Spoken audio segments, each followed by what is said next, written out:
سلام دوستای عزیز. در این برنامه میخوایم میره بگم که امی گلسوم زن خلیلی که بود، مایندرم خواهر خلیلی که بود، غذا رو چور میکردن. وقتی که امی سفره موقع در زبان ایرانی ما دسترخوان میگیم، وقتی که مینداختیم که غذا بخوریم یا ور ختم شدیم غذا رو چور میکردن. هر جایی همینطور چور میکردن. هر کسی که نمیتونست اخ رو بخوره اخ هم رو میگرفت. مثلا مثلی از معوری اخی از مهره میگرفت، یا اخی کسایی که مثلی از ما گپ زدن نمیتونست جوابش حقای اخی از رو میگرفتن یا عادت کرده بود. یک روز در عروسی خبر بودیم، رفتیم در عروسی. اونجا رفته بودیم که غذا آورد سر میز چین. در هتل خود طبیعی است که همون قدر نفر در میز است، در همون قدر نفر غذا حساب میشه. آورده همیشه کباب آورده بود، برای هر نفر یک سیخ کباب آورده بود. بعد گلسوم زن خلیلی غذا رو چور کرد، 2 سیخ کباب گرفت.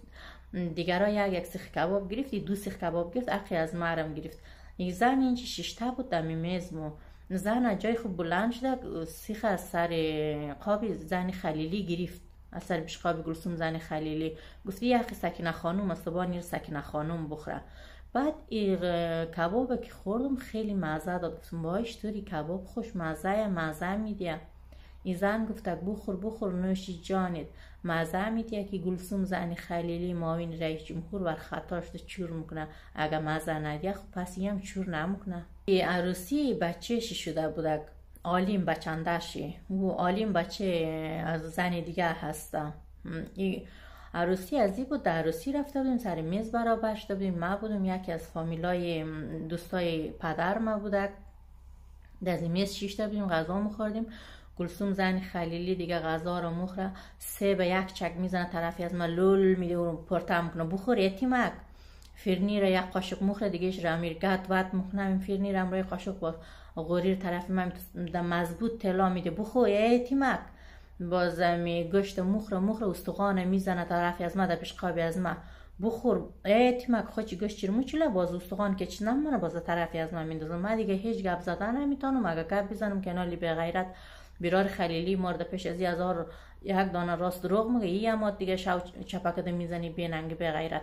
باز میزن طرف از ما دید گفت چقدر ای زنی معاون، که یه قدر زنی رهبر که همه گیر احترام، هیچ قدر زنی بی تربیه بی ادب داره، بی تربیه بی ادب.